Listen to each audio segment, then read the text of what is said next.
Oke,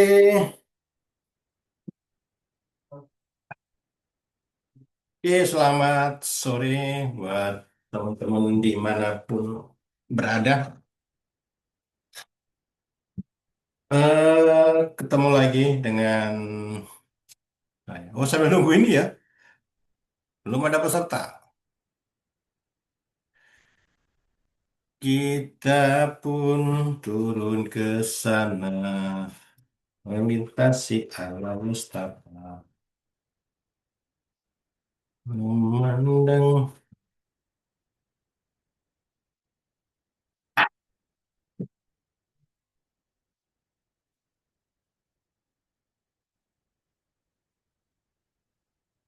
Sambil menunggu teman-teman yang lainnya, selamat sore.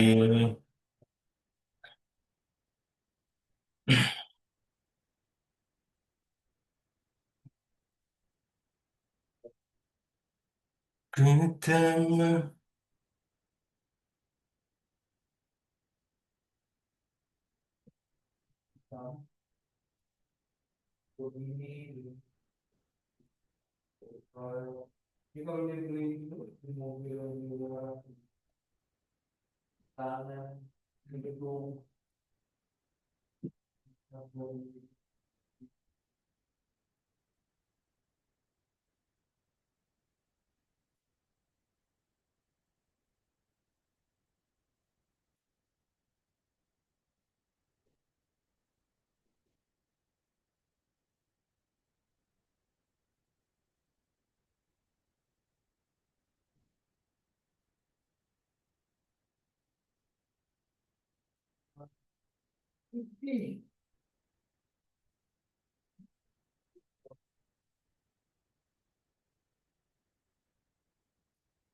Oke, Assalamualaikum warahmatullahi wabarakatuh. Selamat sore menjelang petang nih. Jam ini ketemu lagi dengan saya Abdul Kamim. Kebetulan dalam pembahasan ini seperti biasa kami ingin menyampaikan beberapa tentunya materi menyangkut tentang fundamental maupun teknikal yang saat ini sedang hangat-hangatnya, di mana fokus trading sepertinya di gold, ya kan?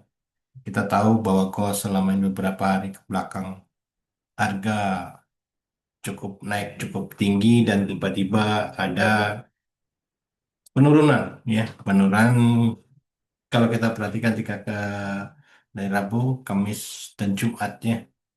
Pada hari Rabu harga naik bergerak naik, tapi tiba-tiba ada penurunan yang tidak disertai dengan data-data yang menyebabkan kenapa harga itu turun, ya kan?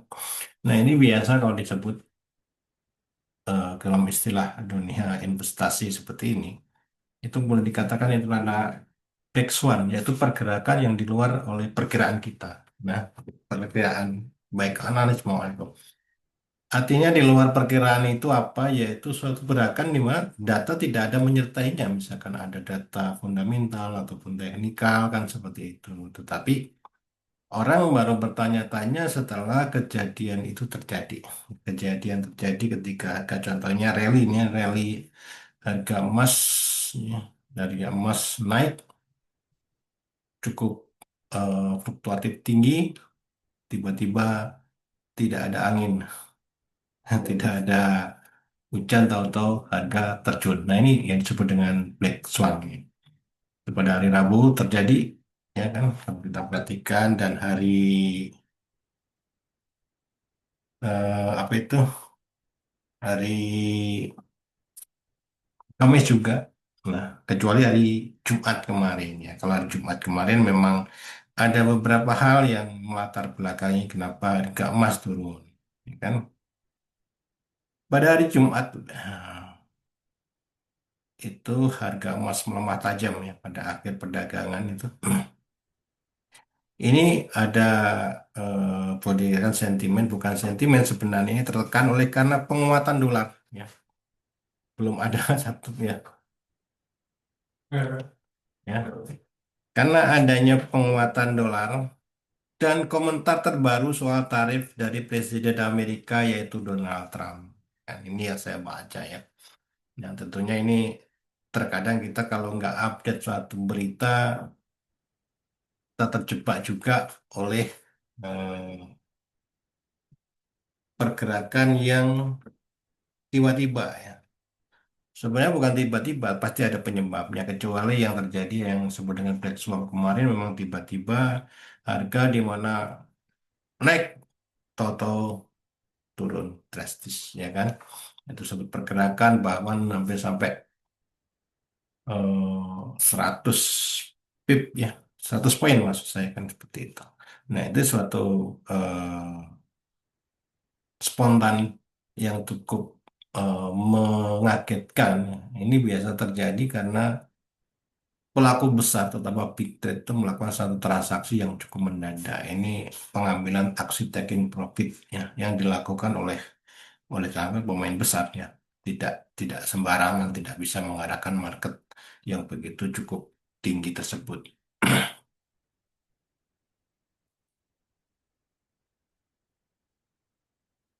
Ya, beberapa yang sudah saya sampaikan juga ya, yang setiap pagi saya juga ngasih analisa jumping itu ada data-data yang terupdate tentunya kan seperti itu. Nah, kenapa tadi ya? Langkah-langkah tersebut sedikit meredakan kekhawatiran karena pada prinsipnya hari Jumat itu penurunan itu terjadi karena menurunnya tensi perdagangan antara Amerika dengan China ya, terutama perdagangan eh, tentang tarif yang diberlakukan oleh Amerika. Oke, selamat datang Bang Ali ya. Selamat bergabung dan yang lainnya juga. Kita lanjut dengan langkah tersebut ya, konteks pertemuan antara Amerika, terutama Donald Trump, rencana pertemuan membahas tentang perang dagang yang terjadi, ini sudah memberi suatu dampak positif ya, dampak positif terhadap eh, pergerakan rally dari gold, ya kan.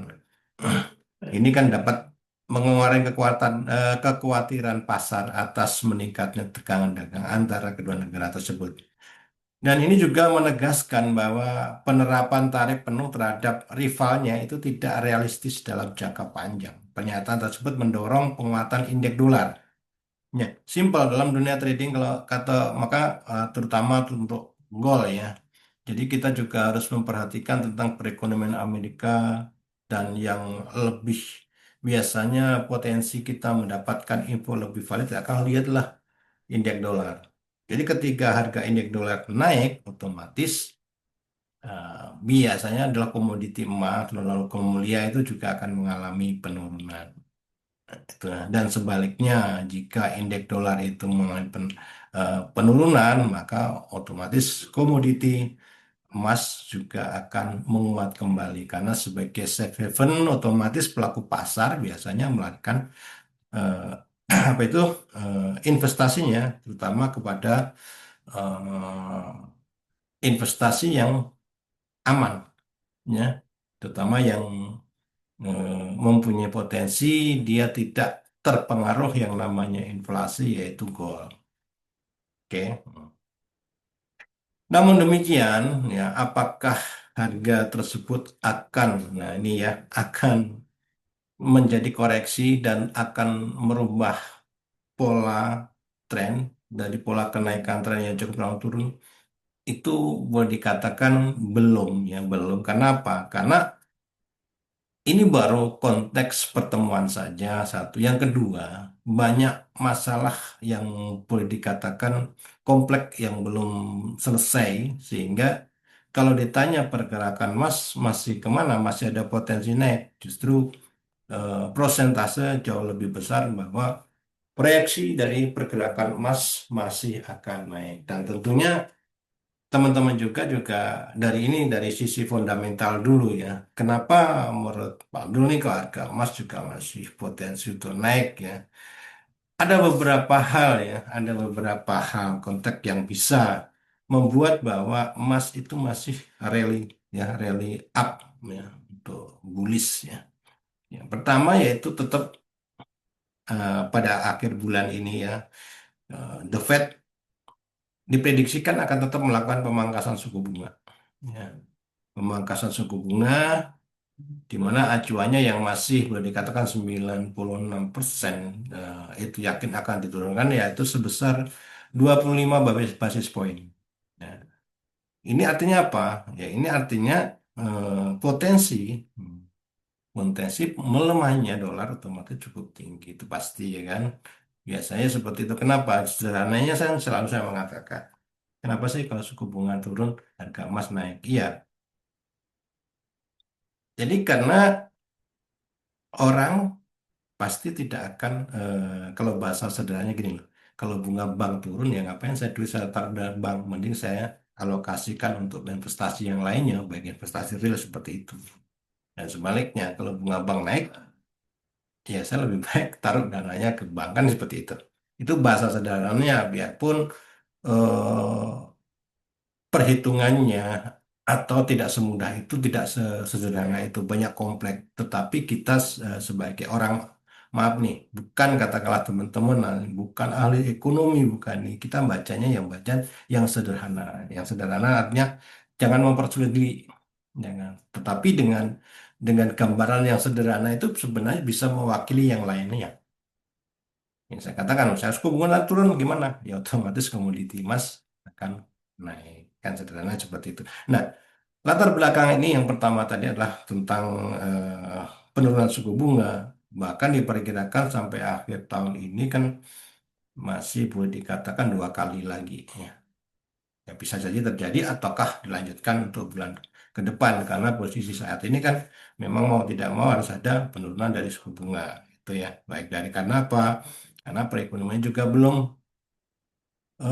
istilahnya belum stabil Amerika sendiri-sendiri karena salah satunya juga faktor tenaga kerja juga boleh dikatakan sekarang mengalami penurunan ya kan. Namun saat ini juga kan kita untuk menghadap tenaga kerja juga susah karena Amerikanya sendiri kan masih lockdown ya, masih tidak aktif pemerintahannya kan seperti itu. Itu yang pertama tentang suku bunga. Yang kedua, yang pasti dampaknya adalah tentang masih berlangsungnya penutupan pemerintah AS memberikan pemerintahan safe haven sangat sangat cukup cukup tinggi. Ya, karena apa? Karena dengan istilahnya penutupan pemerintahan sementara, otomatis ya kan, otomatis kan data-data fundamental yang biasanya selalu dirilis oleh pemerintah ini berhenti dulu kan gitu. Nah, berhenti dulu artinya apa? Eh, Otomatis pelaku pasar akan beralih terhadap safe haven-nya itu sendiri, yaitu apa? Yaitu tentang komoditi emas, ya kan? Atau terus apalagi? Nah, yang masih berlangsung juga sampai saat ini kan belum selesai juga adalah tentang geopolitik. Ya, geopolitik dalam hal ini kita masih ada yang di Jerman juga masih terjadi gejolak-gejolak perekonomiannya, termasuk di Jepang kan seperti itu. Dan yang kemarin juga sempat di Timur Tengah ya, antara eh, Israel dengan Palestina yang biarpun diakhiri dengan perdamaian tapi belum bisa mewakili bahwa itu akan mereda ya tentang dampak perekonomiannya karena apa faktor-faktor yang lainnya tadi masih kuat ya masih masih besar ya geopolitik yang di apa itu di Eropa ya kan termasuk di Asia Jepang kan seperti itu. Nah ini juga masih akan berdampak maka tetap aja pelaku pasar berarti menginginkan suatu investasi yang aman dan nyaman kan itu. Yang ketiga lagi apalagi kan masih juga kan ya masih belum ada kepastian sebenarnya kepastian tentang tarif bea masuk terutama antara Amerika dengan Tiongkok kan baru wacana pertemuan. Pertemuan belum dilaksanakan biarpun sempat udah berdampak terhadap penurunan komoditi emasnya. Ya pun kalau kita perhatikan penurunan ini sifatnya sementara dalam pengertian masih besar kemungkinan untuk masih terbang lagi kan. Ya. Dengan faktor-faktor tersebut ya masih penurunan suku bunga, lockdown belum selesai, ya, kebijakan tentang apa itu namanya biaya tarif juga belum diputuskan. Yang keempat juga ada lagi yang masalah geopolitik. Di satu sisi beberapa negara kepercayaan terhadap uang dolar kan sudah mulai turun ya. Turun artinya apa? Mereka melarikan istilahnya menciptakan membuat suatu stable coin ya. Stable coin dilarikan. Artinya apa? Dia membuat suatu keseimbangan koin yang boleh dikatakan nilainya tidak sedrastis terhadap pergerakan dari dolar kan. Artinya ini yang akan juga mendorong komoditi emas masih mengalami kenaikan. Jadi empat faktor tadi ya, samping itu dari beberapa bank sentral juga masih lebih ke eh, boleh dikatakan mengalihkan tentang asetnya yaitu tentang emasnya. Jadi masih mengalihkan asetnya itu tentang emasnya. Jadi beberapa apa itu beberapa negara itu masih melakukan pembelian ya, terutama bank sentralnya. Karena bank sentral sebagai negara melakukan aksi memborong ini artinya keperluan dengan suplainya jauh lebih demand lebih besar daripada supply ini juga akan meningkatkan dari harga komoditi emas itu sendiri. Ini yang menjadi patokan buat teman-teman juga sebelum masuk market bahwa hati-hati juga bahwa pergerakan emas bukan serta-merta kita harga akan turun ya yang terjadi pada hari Jumat ini konteksnya ini sebenarnya. Nah, untuk hari ini kan juga masih ada terkoreksi. Biarpun nanti ada batas-batas koreksinya berapa sih kira-kira ya berdasarkan kalau saya melihatnya adalah berdasarkan supply and demand. Biasanya kan emasnya kan selalu diimbang. Ya dalam trading apapun itu supply and demand itu akan selalu menyeimbangkan kan seperti itu. Jadi ya bahasa sederhananya kalau saya punya uang nih 100 juta. Kalau beli beras dapatnya 100 ton. Itu contoh sederhana aja kalau saya kan nggak perlu menjelaskan yang rumit-rumitnya. Saya beli ini 100 juta. Tetapi saya baru dapat 50 ton. Berarti ada kekurangan. Nah, kekurangan itu juga harus dilengkapi. Biarpun tidak terjadi saat itu juga. Terkadang biasanya biasanya bisa terjadi beberapa waktu, ya kan? Biasanya terjadi eh, mungkin ditunda dulu kan seperti tapi volume itu tidak harus imbang supply and demand itu harus imbang kan yaitu dalam prinsip ekonomi oke baik dari beberapa hal tersebutlah menjadi suatu kesimpulan kenapa terutama komoditi emas juga masih berpotensi untuk naik sampai akhir tahun pun ini masih berpotensi untuk naik kita lihat dari sekarang dari sisi teknikalnya ya sisi teknikalnya ya, kita juga sambil belajar ini ya. Kita lihat dulu dari sisi teknikalnya. Oke.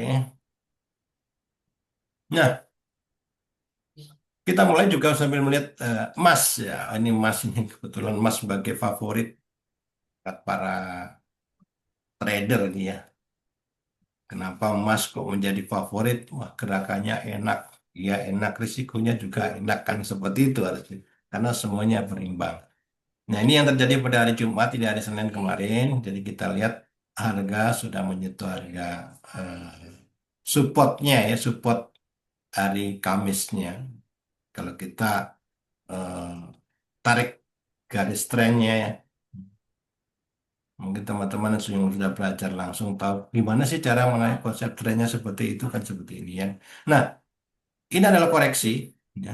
Ini adalah area koreksi kalau boleh rekan penyebabnya apa? Apa kemarin kok terjadi turun bahkan penurunan cukup lumayan ya dari harga tertinggi itu sekitar kalau kalau dianggap dengan harga terendah itu kurang lebih 195 poin nanti ya kan 195 poin atau sekitar 1.900 pip itu luar biasa sekali. Nah artinya momen-momen seperti ini yang kita gunakan kita untuk ngambil koreksinya ya kan istilahnya eh, konsolidasinya. Ya kita tarik dari titik terendahnya yang terjadi pada hari Jumat. Ya, makanya kali ini pergerakannya gimana? Pergerakannya juga akan terkoreksi di mana kenaikannya itu akan biasanya akan menyeimbangkan dulu. Ya, kita tariknya di sini, maka keseimbangannya ini adalah minimal di batas 38 sampai di 61 di mana 38 di angka 42 70-an. Nah, di mana 4270 sudah kena, biarpun belum masuk ke area ini. Jadi artinya apa? Ini masih ada potensi untuk break dulu ya, biarpun ada koreksi ke bawah lagi. Karena ada batas support yang kuatnya kalau kita di break di 4205 ini. Karena potensi ke bawah masih di berapa? Kurang lebih ada di 4150-an. Itu untuk supportnya. Artinya kalaupun teman-teman ngambil posisi, ya kita perhatikan eh, batas-batas risiko yang siap kita tanggung. Kita nggak harus, apakah ini pasti ke sini? Tidak ada sesuatu yang pasti, tapi pola ini akan selalu berjalan seperti itu dengan potensi harga naik yang masih dominan. Saran saya sih lebih baik kita ngambil momen-momen yang bagus, biarlah kalau misalkan ada penurunan, kita lihat aja penurunan, nanti ada titik jenuh baru kita ambil buy lagi seperti itu. Karena ini adalah kali-kali konsolidasi harga-harga seperti ini di mana di tengah-tengah. Katakan dalam hal ini masih ada ini support kuatnya yaitu di 4150. Tapi kalau untuk up-nya ya up-nya masih luar biasa untuk kedepannya kan seperti itu dari data-data fundamental. Itu yang kita perhatikan ya. Jadi masih ada potensi kalau kenaikan untuk hari ini ya kan. Adalah di 42 sampai di 4 maksudnya 42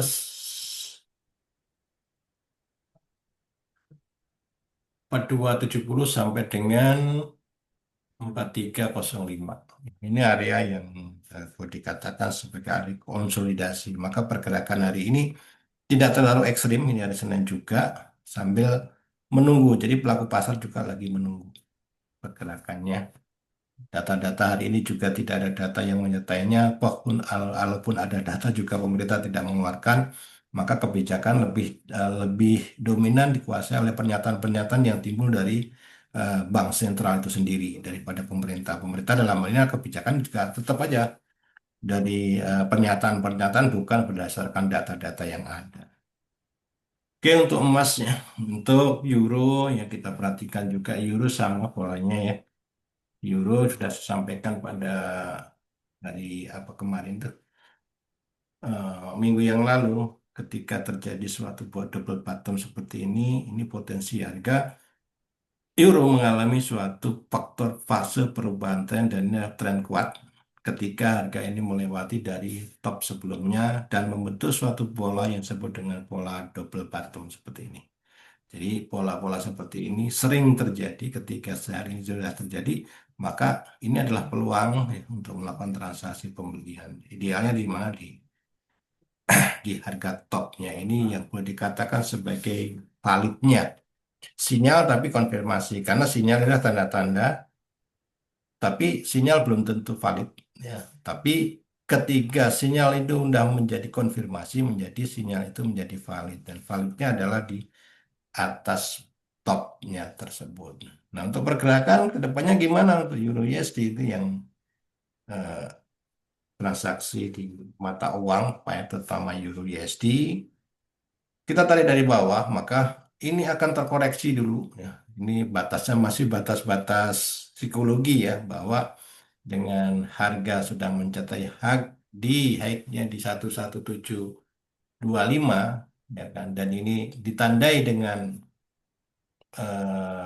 parsing line ya ini namanya parsing line di mana body satu candle buyer ditutup oleh body seller yang merah ini. Artinya apa? Di sini saatnya kita melakukan transaksi bagus. Area targetnya di mana ya? Area targetnya adalah di warna yang biru ini. Warna yang biru ini berdasarkan apa Pak Abdul? Yaitu berdasarkan adalah batas koreksi. Kalau untuk koreksi ke bawah dulu, maka rata-rata hampir mayoritas trader itu menggunakan Fibonacci ya. Makanya kenapa kok indikator ini boleh dikatakan kok tingkat akurasinya tinggi karena ketika suatu indikator apapun yang dipakai banyak orang maka potensi untuk ke arah sana itu cukup besar. Jadi dominan mana yang pakai? Kalau ada orang 10, 9 orang pakai Fibonacci contohnya sederhananya seperti itu. Ya harga akan menurut kepada yang 9 orang. Jarang yang menurut kepada yang satu orang. Kecuali ada data-data tertentu di luar teknikal. Misalnya ada misalkan terjadi suatu perang kan di luar kendali gitu ya. Ada gempa apa, bencana itu bisa juga terjadi. Selama tidak ada data-data seperti itu, ya otomatis teknikal akan mengikuti, boleh dikatakan akan sesuai dengan indikator yang namanya Fibonacci. Nah, ini arahnya adalah sebagai koreksi di area ini, ya.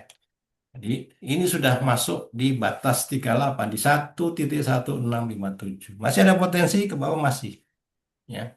Masih, ya kan, yaitu di Fibo 50 dan di Fibo 61,8 di 1616. Nah, tapi kalau potensi ke depannya gimana Pak? Potensinya adalah harga ini sudah terjadi suatu perubahan dari trend down menjadi trend up. Artinya potensi untuk buyer untuk free float-nya lebih besar daripada risk. Oke, ya, ini adalah batasan-batasan untuk Euro USD. Untuk pound sterling bagaimana? Nah, untuk pound sterling hampir sama juga ya. Kita habis dulu biar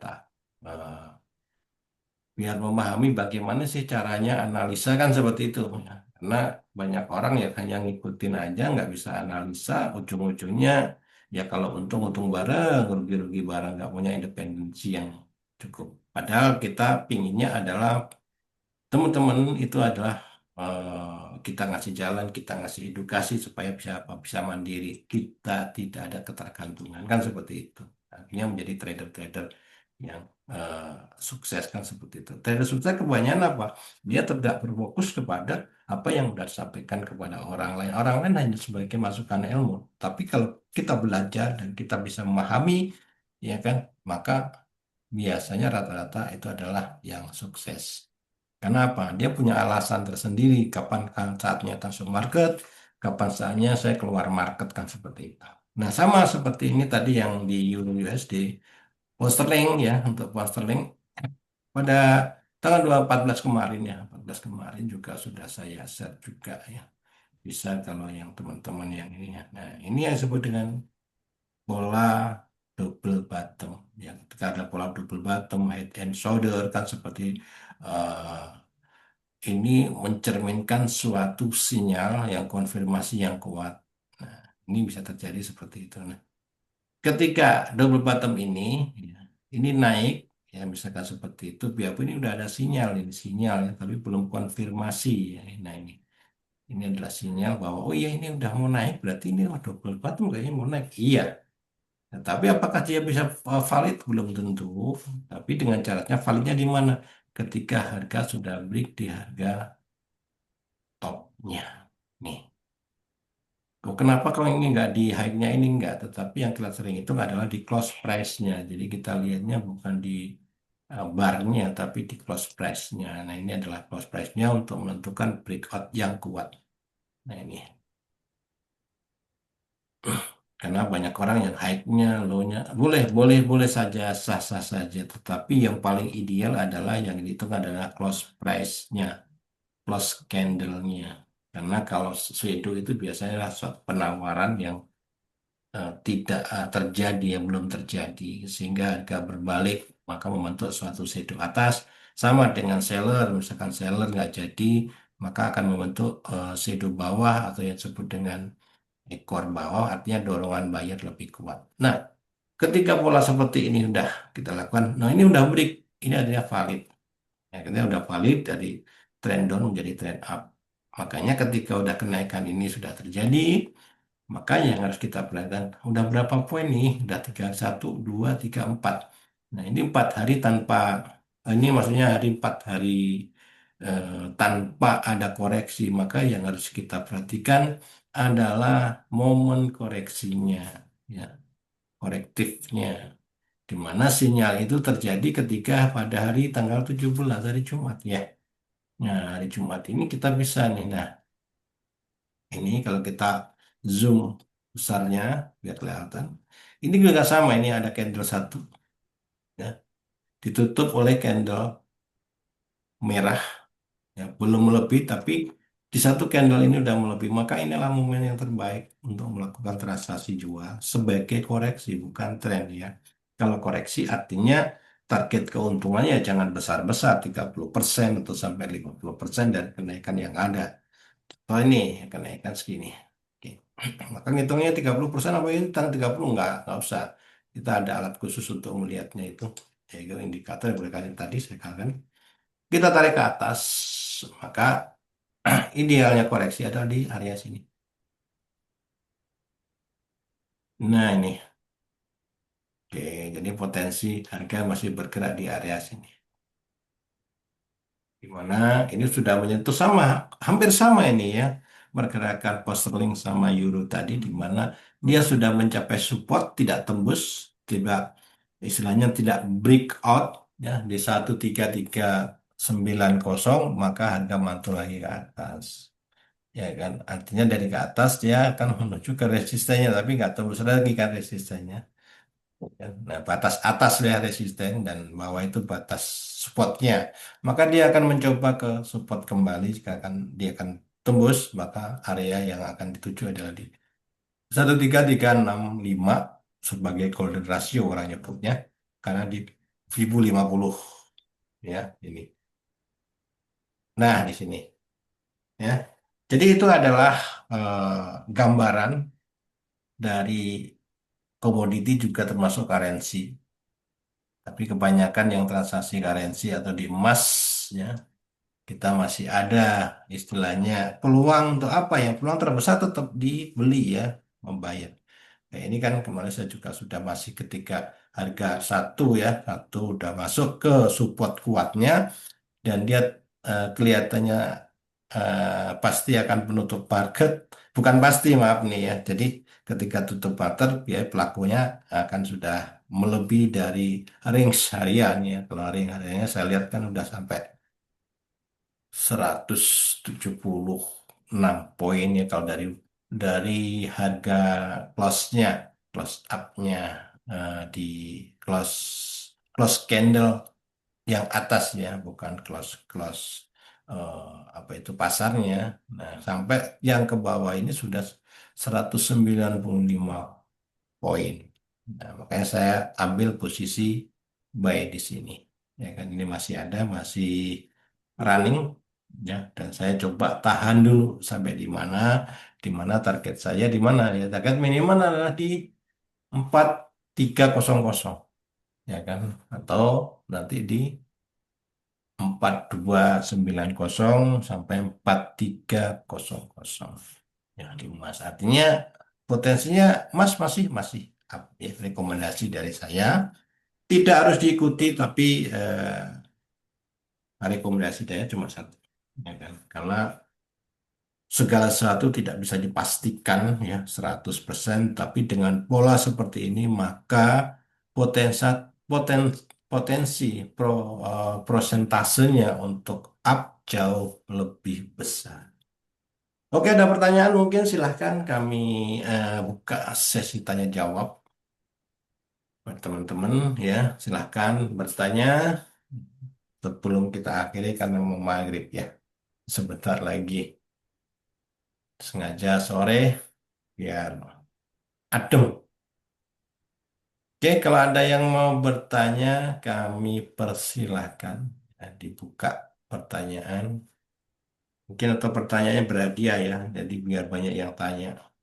Tapi harapan saya inilah kesempatan ya, kesempatan kita untuk bertanya. Ya. Bukan berarti saya jauh lebih pintar tidak, tetapi minimal saya akan memberi gambaran juga. Kalaupun nanti pertanyaan ada yang susah ya, saya akan tanya kepada orang yang lebih pintar lagi kan gitu, yang lebih menguasai lagi.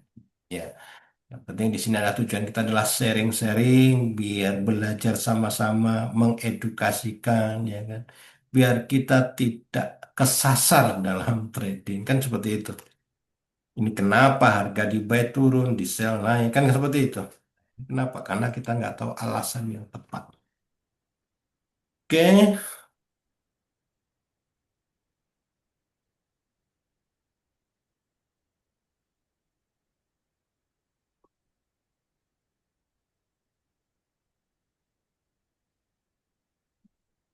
ada pertanyaan?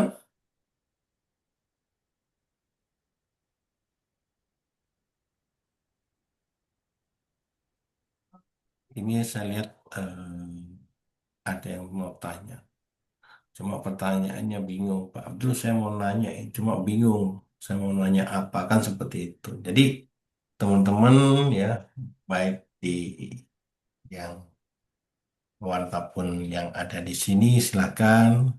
Kalaupun nanti nggak sempat tanya, malu mungkin boleh nanti bisa chat langsung ke saya. Insya Allah akan saya jawab setiap pertanyaan dari teman-teman semua.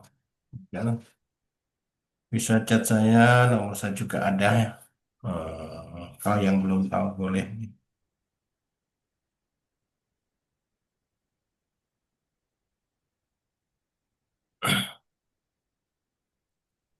Ya, silakan tuh nomor saya, Abdul ya. Nomornya cuma satu. Jadi buat teman-teman yang mungkin malu bertanya di sini, silakan ya kita bisa konsultasi, sharing-sharing ataupun tanya-tanya. Biar tujuannya tetap satu ya, biar teman-teman semua juga paham, mengerti, jadi menjadi seorang trader yang mandiri, trader yang tidak ketergantungan kepada siapapun. Baik, jam 5, jam 17.25 ya, masih ada kesempatan 5 menit lagi kalau ada yang mau tanya. Saat ini posisi yang bagus apa Pak Abdul? boleh. Saya masih mempertahankan posisi buy, ya, posisi beli.